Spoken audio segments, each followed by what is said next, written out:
নমস্কার। যাদের মিথুন রাশি অথবা মিথুন লগ্ন, তাদের রাশিফল বা লগ্নফল ৮ মাস। কলিযুগের রাজা রাহু, তার প্রভাবে আপনাদের জীবনে নেমে আসতে চলেছে একটি অস্বস্তিকর পরিবেশ, এবং কিছু ব্যক্তির জীবনে এই কলিযুগের রাজাই তাদের করতে চলেছে অফুরন্ত সাফল্যের দরজা। তাহলে কোন দিকে কাদের জীবনে কীরকম প্রভাব পড়বে এই ৮ মাস, সেটাই আজকের প্রোগ্রামে আলোকপাত করে দেব। সুতরাং প্রোগ্রামটি কন্টিনিউ করার পূর্বে পরবর্তী প্রোগ্রামগুলোকে অতি সহজে পাওয়ার জন্যে আমার চ্যানেলটিকে সাবস্ক্রাইব করুন এবং পাশে থাকা বেল আইকনটি অবশ্যই প্রেস করবেন। আসুন তাহলে শুরু করা যাক আজকের মূল আলোচ্য পর্বে। আপনাদের রাশিটি যদি হয় মিথুন, আপনাদের লগ্নটি যদি হয় মিথুন, প্রোগ্রামটি যথেষ্ট তাৎপর্যপূর্ণ এবং গুরুত্বপূর্ণ। আপনাদের লগ্ন বা রাশির সাপেক্ষে দশমভাবে রাহুর অবস্থান বর্তমানে। রাহু উত্তর ভাদ্রপদ নক্ষত্র নিয়েছে কবে? ৮ই জুলাই ২০২৪।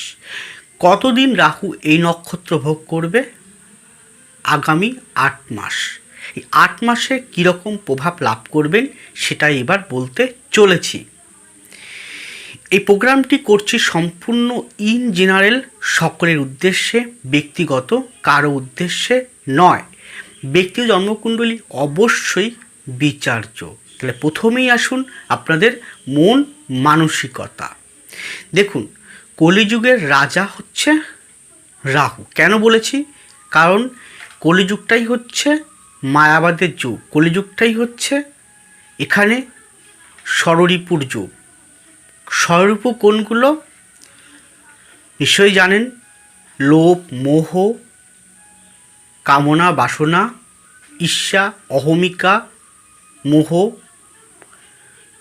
সমস্ত প্রকার যে জাগতিক বিষয়টাই হচ্ছে এই কলিযুগের একটা পিরামিড হয়ে দাঁড়িয়েছে।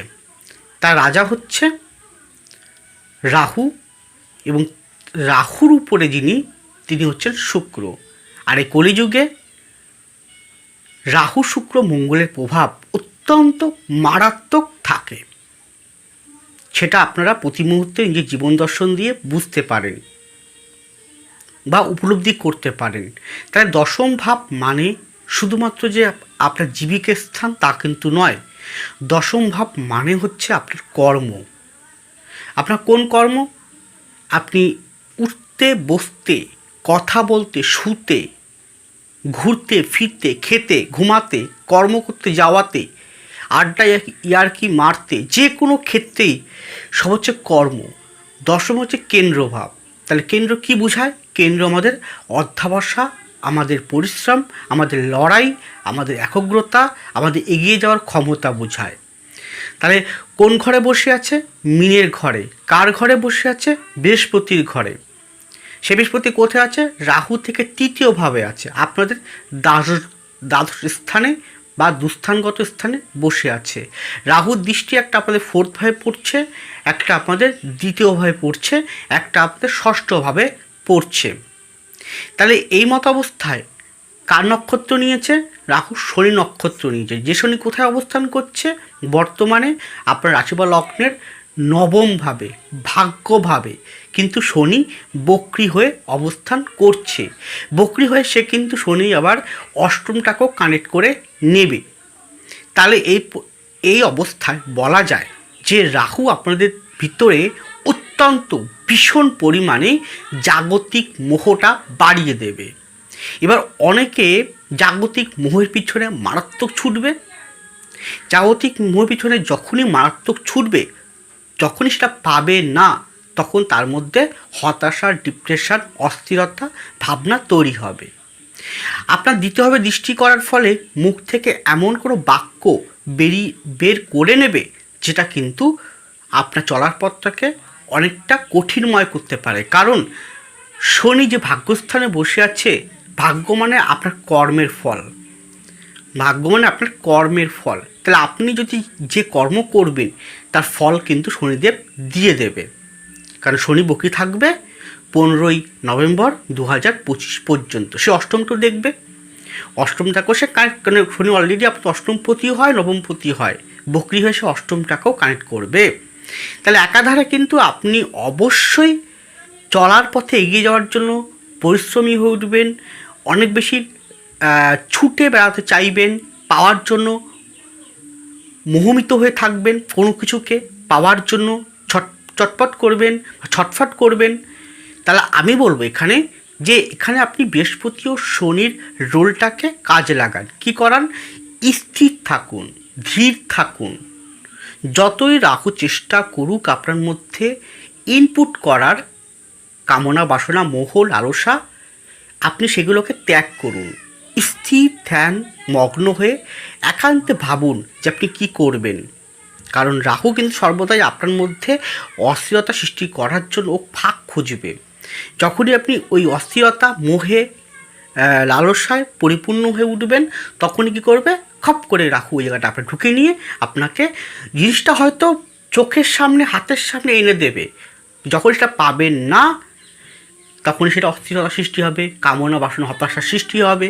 তাই আমি বলবো যে এখানে যাদের হরোস্কোপে বিশেষ করে শনি বৃহস্পতি ভালো পোস্টিং নেই, পামে শনির স্থান, পামের শনির স্থান, বৃহস্পতির স্থান, বুধের স্থান, শুক্রের স্থান, রাহুর স্থান ভালো নেই, তাদের এই যে 8টা মাস আমি বলবো আপনারা একটু স্থির হয়ে, ধীর হয়ে যে কোনো জিনিসকে একটু ধৈর্য সহকারে ভাবুন আর কর্ম করে চলুন। কারণ আপনার কর্মই কিন্তু শেষ পর্যন্ত ফল হয়ে আপনার জীবনে প্রবেশ করবে। এরপরে আপনাদের শরীর স্বাস্থ্য এই 8 মাস কেমন থাকবে, আমি প্রথমেই বলবো যে ত্বক বিষয়ে সাবধান, পেট বা লিভার সংক্রান্ত বিষয়ে ভীষণ সাবধান, অর্থোপেডিক আর্থারাইটিস বিষয়ে ভীষণ সাবধান, খাওয়া দাওয়ার প্রতি কন্ট্রোল থাকবেন, লিভার জাতীয় বিষয়, জন্ডিস জাতীয় বিষয়, নার্ভ জাতীয় বিষয় সাবধান থাকুন। বিশেষ করে বলবো আমি বাত বেদনা, অর্থোপেডিক আর্থারাইটিস যদি মনে হয় অবশ্যই টু বি ডক্টর। এর পরে আপনাদের সাংসারিক জীবন বা বৈবাহিক জীবন, সেক্ষেত্রে বলবো যে সংসার জীবনের ক্ষেত্রে হঠাৎ প্রাপ্তিযোগ কিন্তু রয়েছে। কোন দিক থেকে? আপনার পৈতৃক হোক, মাতৃক হোক, কোনো সম্পত্তি, প্রপার্টি, কোনো বাসস্থান আপনি পাবেন। এখানে শুধুমাত্র স্বামী যারা বিবাহিত জীবনযাপন করছেন তাদের উদ্দেশ্যে বলবো স্বামী স্ত্রীর মধ্যে ইগো, কথাবার্তা, অহমিকা এইগুলোকে ত্যাগ করতে হবে। এখানে তীর্থ ভ্রমণ করার যোগ আছে, পরিবার মিলে হোক, পরিবার ভিত্তিক মিলে হোক, সংসার জীবনে সকলকে অন্যান্য সদস্যদের মিলে হোক, ভ্রমণ করার যোগ, তীর্থ ভ্রমণ করার যোগ কিন্তু মারাত্মক শো করছে। পরিবারে থার্ড পার্সন সে যে কোনো ব্যক্তি হোক না কেন, তার কারণে সাংসারিক জীবনে যাদের বিশেষ করে রাহুর মহাদশা চলছে, রাহুর সাথে কোনো কারণে চলছে বৃহস্পতি, রাহুর সাথে কোনো কারণে চলছে মঙ্গল, রাহুর সাথে কোনো কারণে চলছে শনি, বা উল্টো দিকে এরকম ভেবে নেবেন, তাদের কিন্তু কোনো তৃতীয় কোনো ব্যক্তির কারণে সংসার জীবনের ক্ষেত্রে প্রবলেম ফেস করতে হতে পারে। এরপরে সংসার জীবনের ক্ষেত্রে পঞ্চম ভাবের আগের ঘরে মানে চতুর্থ ভাবে কেতুর অবস্থান, পঞ্চম ভাবের পরের ঘরে মানে ষষ্ঠ ভাবে রাহুর দৃষ্টি, শনির দৃষ্টি। তাহলে আপনার হরস্কোপে যদি শুক্রটা খারাপ থাকে, শুক্র কোনো কারণে রাহুযুক্ত বা কেতুযুক্ত বা মঙ্গলযুক্ত অবস্থায় রয়েছে, আপনার বুধের সাথে রাহুর কোনো কারণে কানেকশান নেগেটিভভাবে রয়েছে, আপনার লগ্নপতি, রাশিপতি বুধ এবং রাহু ষষ্ঠ দ্বাদশ কম্বিনেশান অথবা শুক্র বুধের ষষ্ঠ দ্বাদশ, 2 দ্বাদশ বা ষষ্ঠ অষ্টম কানেকশান রয়েছে আপনার হরস্কোপে। D1 ভাবকুণ্ডলীর নবাংশ, ডেকান, D10 ডি সপ্তমাংশ এরকম। তাহলে এই সময়টা বলবো সন্তানের সাথে সুসম্পর্ক যতটা পারবেন বজায় রাখার চেষ্টা করবেন। সন্তান নিয়ে অযথা চিন্তাগ্রস্ত থেকে একটু দেখুন, সন্তানের চিন্তাগ্রস্ত করাই স্বাভাবিক, প্রত্যেক পিতামাতাই সন্তান নিয়ে চিন্তাগ্রস্ত করেন, এটাই স্বাভাবিক। কিন্তু এখানে আপনার সন্তান হয়তো কোনো ভুল চক্করে কোনো খারাপ সংখ্যা পঞ্চমের ষষ্ঠ দিয়ে, মানে পঞ্চমের রিপুভাব দিয়ে রাহু পাস করছে, পঞ্চমের চতুর্থ এবং পঞ্চমের চতুর্থ পঞ্চমপতি নক্ষত্র রাহু নিয়েছে। তাহলে এই মত অবস্থায় সন্তানের হরস্কোপে যদি রাহু শনির পোস্টিং ভালো না থাকে, শুক্রের পোস্টিং ভালো না থাকে, তাই সন্তান হয়তো কোনো বন্ধু সংগপ্রীতি, কোনো নেশাগ্রস্ত, কোনো প্রেমপ্রীতি সংক্রান্ত বিষয় এমনভাবে জড়িয়ে পড়তে পারে সেটার কারণে আপনি অত্যন্ত চিন্তাগ্রস্ত ও দুশ্চিন্তাগ্রস্ত হয়ে উঠতে পারেন, বা সেটা নিয়ে সন্তানকে বোঝাতে গিয়ে কোনো প্রকার তর্ক বিতর্ক ঝামেলা ঝঞ্ঝাটের মধ্য দিয়ে আপনি পড়তে পারেন এবং দূরত্ব বাড়তে পারে। এই সময় দূরত্ব সন্তানের সাথে পিতামাতার যে দূরত্ব তৈরি হবে, সেই দূরত্ব কিন্তু দীর্ঘদিন থাকবে এবং সেটা নিয়ে আপনি বেশ ভোগান্তির একটা বাতাবরণ পেতে পারেন।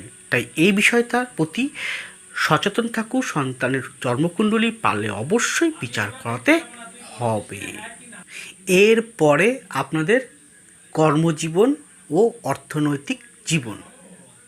এই ক্ষেত্রে বলতে পারি যে দশমভাবে রাহু অবস্থান থেকে, দশমের রাহু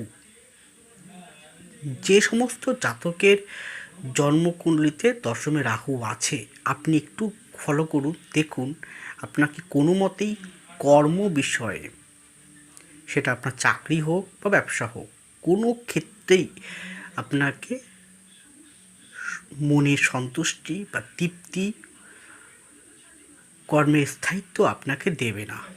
আজকে এখানে কালকে ওখানে, আজকে এই ব্যবসা কালকে ব্যবসা, এইরকমভাবে আপনাকে ছুটাবে। এরপরে কর্মসংক্রান্ত বিষয়ে আরও গুরুত্বপূর্ণ আপডেট রয়েছে। সেটি বলার পূর্বে একটি কথা বলবো, অনুগ্রহপূর্বক শুনুন।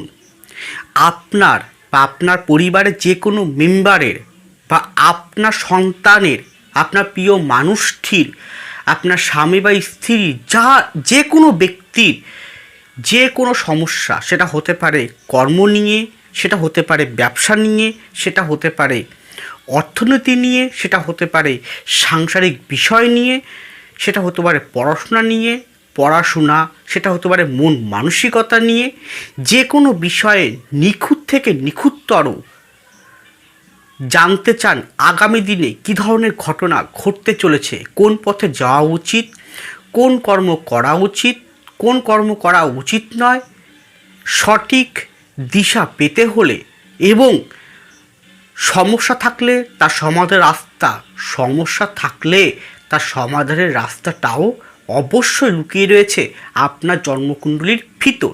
সেখান থেকে বের করে সঠিক ওয়ে আপনাকে দেখাতে আমি অবশ্যই পারবো।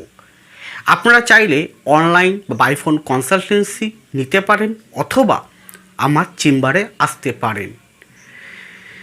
আমার চেম্বার প্রতি শুক্রবার আপনারা আমাকে পাবেন কলকাতার শোভাবাজার চেম্বারে।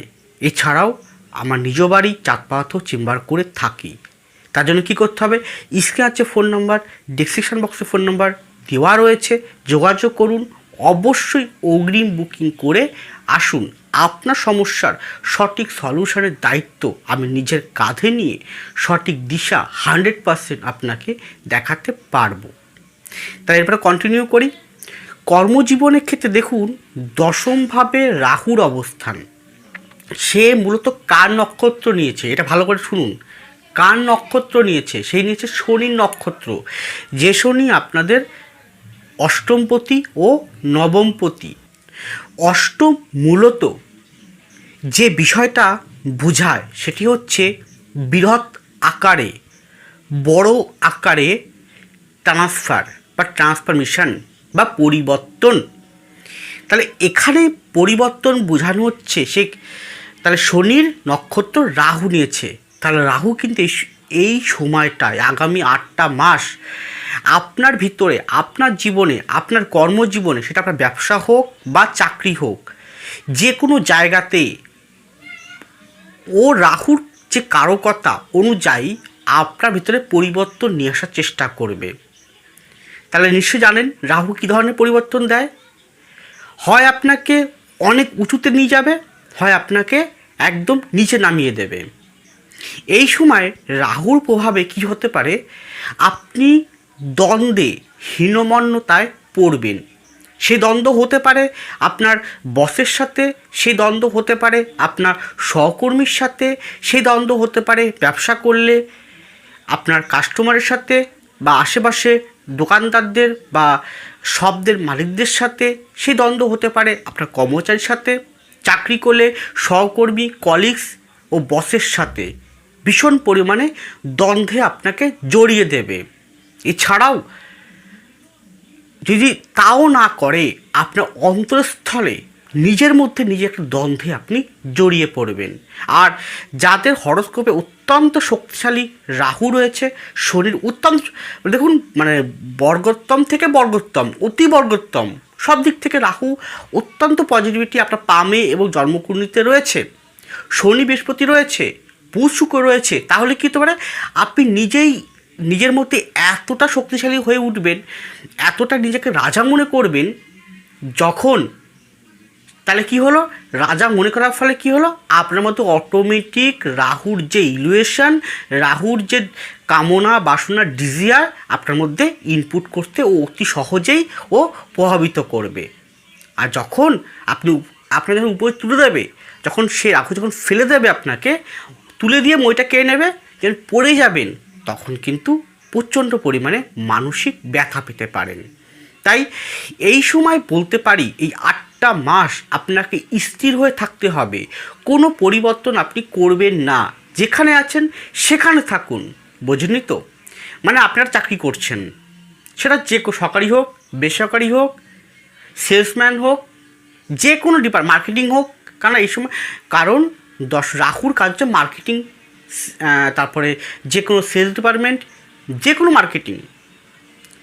তাহলে যে কোনো মার্কেটিং হোক, টেকনিক্যাল বিষয় হোক, যে কোনো ক্ষেত্রেই হোক, আপনি পরিবর্তন 8টা মাস করবেন না।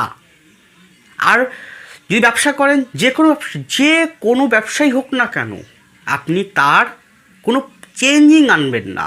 এই সময় আপনার অনেকদিনই ইচ্ছে যে আপনার একটা প্রমোশন হোক, স্যালারি বৃদ্ধি হোক, তো তার জন্য আপনি বসের সাথে হোক বা উচ্চপদস্থ ব্যক্তির সাথে হোক আপনি বললেন, বা কোনো কারণে একটা আর্গুমেন্টে, ইগো লড়াইয়ে জড়িয়ে পড়লেন, সেটাও কিন্তু ক্ষতির কারণ হতে পারে। তারপরে যদি আবার আপনার 10 জলে রাহু, তা তো কথাই নেই। তাহলে এই সময়টা কোনো প্রকার বা এমন হতে পারে গ্রুপবাজি, একটা গ্রুপ মিলে আপনার কাজ করছেন, সেই গ্রুপের মধ্যে আপনাকে একদম দেয়ালের কোণে পিঠ ঠেকিয়ে দেবে, শত্রু বৃদ্ধি পেয়ে যাবে অটোমেটিক। তাহলে এই সময় আমি ভয় পাচ্ছি না, আমি আপনাদেরকে ভয় দেখাচ্ছি না, শুধুমাত্র সচেতন করছি, এই সময়টা কোনো প্রকার পরিবর্তন জীবনের সাথে আনবেন না। যে কাজটা করছেন অ্যাট প্রেজেন্ট, সেটাকে ধীর স্থিরভাবে করে চলুন। এরকমভাবে 8টা মাস করুন, বিশেষ করে 2025 সালের মার্চ এপ্রিল পর্যন্ত করুন, দেখুন তারপরে পরিবর্তনটা করবেন। কিন্তু আপনি এই সময় ডিজায়ারের লোভে, ডিজায়ারের পদে, কামনা বাসনা, উচ্চ আকাঙ্ক্ষার কবলে পড়ে গিয়ে যদি অনেক কিছু চাওয়ার আশা করেন, জীবনে পরিবর্তন মানে কি, আপনি বিরাট কিছু করবেন, আপনি এই মুহূর্তে আপনার স্যালারি বৃদ্ধি করাতে হবে, এই মুহূর্তেই আপনাকে বড় কিছু পেতে হবে, এই রকম চিন্তাভাবনা যে আপনি করবেন, তাকে ইমপ্লিমেন্ট যখনই দিতে যাবেন, সেটা যদি আপনার দশা ভালো না চলে, তাহলে আপনি কিন্তু সমস্যায় পড়বেন। তাই আপনাকে উচিত এই সময়টা শান্ত হয়ে থাকা, এই সময় আপনার কথাবার্তার প্রতি ভীষণভাবে নজর রাখা, যে কোনো ক্ষেত্রে কর্ম সংক্রান্ত যে কোনো ক্ষেত্রে, ব্যবসা হোক, চাকরি হোক, যে কোনো এভরিথিং। তাই আপনার উচিত এই সময়টা স্থির হয়ে কর্ম করা। আরও কী ধরনের কর্ম আপনার হরোস্কোপে করা উচিত, মানে হরোস্কোপ থেকে বের হয়ে আসবে। চাকরি করলে কোন চাকরি, ব্যবসা করলে কোন ব্যবসা, কি এই সময় কি আপনি সত্যিকারের পরিবর্তন করবেন না? দেখুন 2% মানুষ কিন্তু পরিবর্তন করতেই পারেন, সেটা তার হরোস্কোপের স্ট্রেংথ অনুযায়ী। তাহলে আপনার ব্যক্তিগত হরোস্কোপটাই বলে দেবে কী ধরনের ব্যবসা, কী ধরনের কর্ম, কী ধরনের চাকরি, কী ধরনের ট্রান্সফার। দেখুন এই সময় একটা ট্রান্সফার আপনাকে দেবে। আপনি যদি বাড়ি থাকেন তাহলে দূরের দিকে ট্রান্সফার হয়ে গেলেন, বা দূরে থাকলে বাইরে চলে আসলেন, এরকম ঘটনা কিন্তু আকচার ঘটতে থাকবে। তাই এই সময়টা আপনার কী ঘটনা ঘটতে চলেছে আগামী 8টা মাস জানতে চাইলে অবশ্যই ব্যক্তিগত জন্মকুণ্ডলী বিচার করান। আপনাকে সঠিক পথ আমি দেখাতে পারবো। আর বারবার বলছি, নিজেকে স্থির রাখুন, নিজেকে শান্ত রাখুন, কোনো প্রকার উত্তেজিত হবেন না। ভালো থাকুন, সুস্থ থাকুন, এগিয়ে চলুন। নমস্কার, জয় মা তারা।